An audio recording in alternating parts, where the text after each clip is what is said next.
Ukrainian negotiators have met U.S. officials in Florida to thrash out details of Washington's proposed framework to end Russia's war in Ukraine, as Kyiv faces pressure on military and political fronts.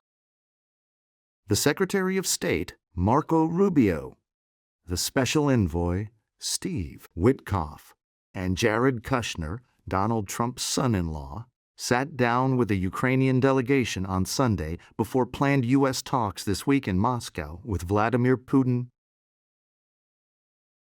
Rustem Umerov, the Secretary of the National Security and Defense Council in Ukraine, posted a photo of the meeting on X and described it as focusing on steps toward achieving a just peace. A source close to the Ukrainian delegation later told AFP the talks were not easy, and the search for formulations and solutions continues. Everyone is interested in a practical result, so that there is a subject for further negotiations between the U.S. and Russia. Diplomats focused on revisions to a proposed 28-point plan developed in negotiations between Washington and Moscow. That plan has been criticized as being too weighted toward Russian demands. As the meeting began on Sunday, Rubio focused on reassuring Ukraine. Ukrainian naval drones strike 2 Russian oil tankers in Black Sea. Read more. Rubio said, "The end goal, obviously, is not just the end of the war, but it's also about securing an end to the war that leaves Ukraine sovereign and independent and with an opportunity at real prosperity. This is not just about peace deals," he added as the team sat down at the Shell Bay Club, a golf and racket club developed by Witkoff in Hallandale Beach. Umerov responded to Rubio by expressing his country's appreciation for U's efforts, a message geared toward Trump, who has previously claimed that Ukraine has not been sufficiently grateful for U's assistance during the war. U.S. is supporting us. U.S. is working beside us, he said. Rubio told reporters afterwards that the session was productive, but more work remains in the search for a peace deal. It's not just about the terms that end fighting, Rubio said. It's also about the terms that set up Ukraine for long-term prosperity. I think we build on that today, but there's more work to be done. He added, "There are a lot of moving parts.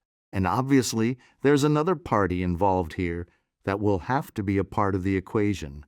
And that will continue later this week, when Mr. Witkoff travels to Moscow. Although we've also been in touch in varying degrees with the Russian side. But we have a pretty good understanding of their views as well." Rubio also said the aim is to create a pathway that leaves Ukraine sovereign and independent. "We continue to be realistic about how difficult this is, but optimistic, particularly given the fact that as we've made progress. I think there is a shared vision here that this is not just about ending the war. It is about securing Ukraine's future, a future that we hope will be more prosperous than it's ever been," he said. At least 6 people were killed and dozens wounded across Ukraine over the weekend. A drone attack on the outskirts of Kyiv on Saturday night had killed 1 person and wounded 11, the regional governor said. A Ukrainian security source said Kyiv was responsible for attacks by naval drones on 2 oil tankers off Turkey's Black Sea coast that it believed were covertly transporting sanctioned Russian oil. The talks focused on details of a draft framework to end the war, more than 3 years after Russian forces launched their full-scale invasion of Ukraine in 2022. The U.S. has pared back an initial draft after criticism from Kyiv and Europe that it was too favorable towards Russia, but the contents of the latest proposals remain unclear. Witkoff, a New York property developer turned Trump official, is expected to travel to Moscow next week. Kyiv's first deputy foreign minister, Sergei Kislytsa, who was also part of the delegation, wrote a message on X ahead of the meeting.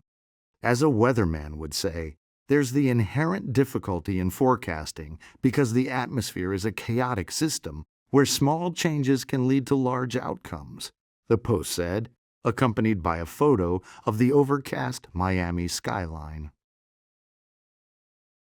The original 28-point U.S.-Russian plan was drawn up last month by Kirill Dmitriev, Putin's special envoy, and Witkoff. It called on Ukraine to withdraw from cities it controls in the eastern Donbas region, limit the size of its army, and not join NATO. Washington's original proposal, drafted without input from Ukraine's European allies, would have involved Kyiv's withdrawal from its eastern Donetsk region and the U.S.'s de facto recognition of Donetsk, Crimea, and Luhansk as Russian. During negotiations last weekend in Switzerland, led by Rubio and Ukrainian negotiators, the plan was revised substantially. Kyiv and its European partners say the existing front line has to be the starting point for territorial discussions. They say there can be no recognition of land seized by Russia militarily, and that Kyiv should make its own decisions on whether to join the EU and NATO, something the Kremlin wants to veto or impose conditions on. The Ukrainian President, Volodymyr Zelensky, said he expected that the results of recent meetings with the U.S. in Geneva would be hammered out. The U.S. talks come amid turbulence for the Ukrainian government. Zelensky's powerful chief of staff, Andriy Yermak, was forced to resign on Friday after his flat was searched by anti-corruption officials investigating a kickback scheme. Yermak had been the lead negotiator in talks with the U.S. Zelensky has said the Ukrainian delegation in Florida includes Andriy Ignatov, the head of Ukraine's armed forces, Andriy Sybiha, the foreign minister, and Rustem Umerov, head of the Security Council. Ukraine is facing significant pressure from Washington to agree to the terms of a deal, while Zelensky finds himself in increasing difficulty. Russia is making incremental gains on the front line, and Ukrainian cities suffer hours of blackouts every day due to a rolling bombardment of its power grid. Zelensky has said Ukraine is in one of the most difficult moments in its history, but promised his people in a dramatic address last week that he would not betray the country. Valery Zaluzhny, the Ukrainian ambassador to Britain and former commander-in-chief of the Ukrainian armed forces, who is considered a potential challenger for the future presidency, wrote in The Telegraph, "We are in an extremely difficult situation where a rushed peace will only lead to a devastating defeat and loss of independence." He said, "Effective security guarantees were essential to any framework." The French President, Emmanuel Macron, is to meet Zelensky in Paris on Monday.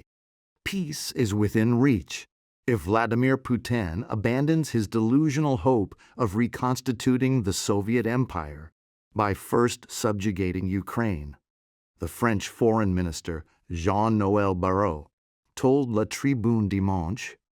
Barrot said, Vladimir Putin must accept the ceasefire or accept exposing Russia to new sanctions that will exhaust its economy, as well as intensified European support for Ukraine.